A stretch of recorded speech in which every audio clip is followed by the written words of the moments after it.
Chapter 17, page 99, Isabel. The Straits of Florida, somewhere north of Cuba, 1994. One day from home. Isabel watched as Papi, Senor Castillo, Luis, and Amara huddled over the boat engine, trying to figure out why it wouldn't start. It had something to do with it overheating, Senor Castillo had said. Amara was pouring seawater over it, trying to cool it. Meanwhile, Ivan and Isabel had been tasked with scooping the water back out of the bottom of the boat. The sock stuffed into the bullet hole was soaked through, and it dripped water onto Castro's face at the bottom of the boat like a leaky faucet. They had been drifting north in the Gulf Stream with the motor silent for more than an hour now, and no one was singing or dancing or laughing anymore.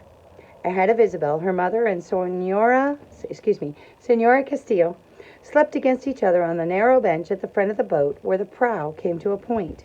Lido sat on the middle bench, right above Isabel and Ivan. "You do have family in Miami," Isabel's grandfather told her, as she and Ivan worked. "When that news lady asked you if you had family in El Norte, you said no." "But you do," Lido said. "My brother, Guillermo."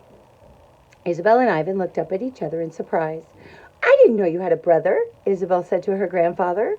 "He left in the airlifts in the 1970s, the Freedom Flights, when the U.S. airlifted political dissidents off the island," Lido explained. "But Guillermo was no dissident.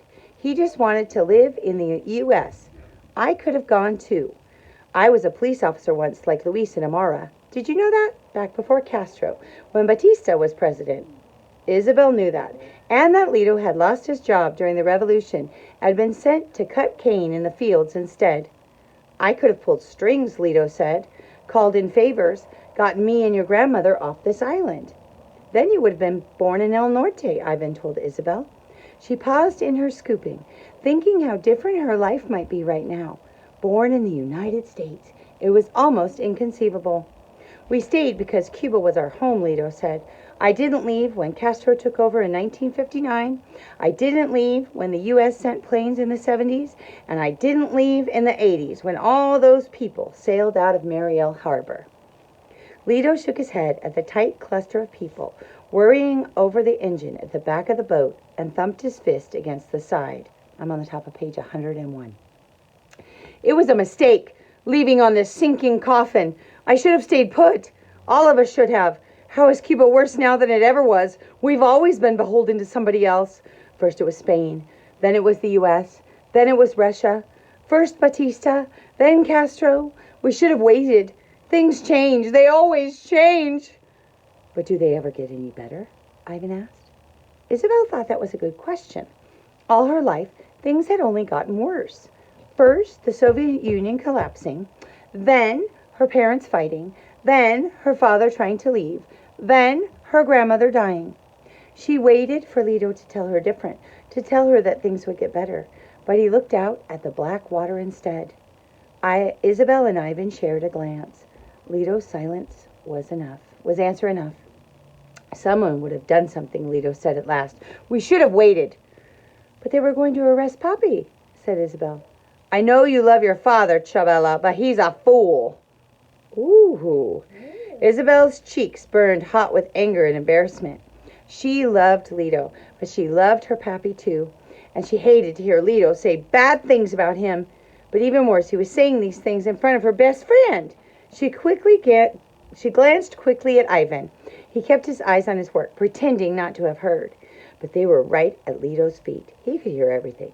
And Lido wasn't finished. I'm at the top of page 102. "He's risking his life for this. He's risking your life and your mother's life and his unborn child's life. And for what?" Lido asked. "He doesn't even know. He can't say. Ask him why he wants to go to the States, and all he can say is, freedom." "That's not a plan. How is he going to put a roof over your head and food on your table any better than he did in Cuba?" Lido raised his eyebrows at Isabel. "He's taking you away from who you are, what you are. How are you ever going to learn to count clave in Miami? The U.S. has no soul. In Havana, you would have learned it without even trying. Clave is the hidden heartbeat of the people, beneath whatever song Batista or Castro is playing." "Oh, hush, Papi," Isabel's mother said sleepily. She had been awake enough to hear them after all, at least the last part.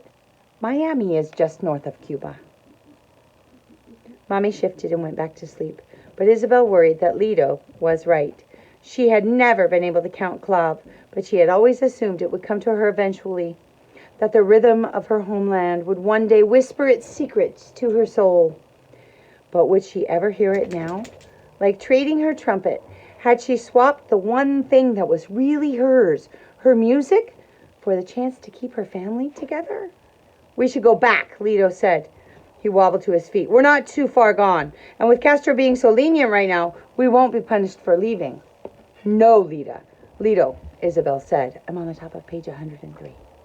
No, as much as she feared the loss of her music, her soul, she wouldn't trade that for her family. She grabbed Lido and held him back. Don't! We can't go back. They'll arrest Papi. Panic rose, like the distant rumble of thunder in Isabel's ears. But then Ivan and Lido both looked up, like they could hear it too. It wasn't Isabel's fear that shook her deep down to the pit of her stomach. It was the enormous tanker headed right for them. Come here, Sophia. Come say hi to my class. Can you say hi in the camera? Hi. She's listening to the story too, and you guys can see the puppies today behind me. Anyway, hope you guys are having a good day. We'll talk to you later. Say bye. Bye. Say bye, Sophia.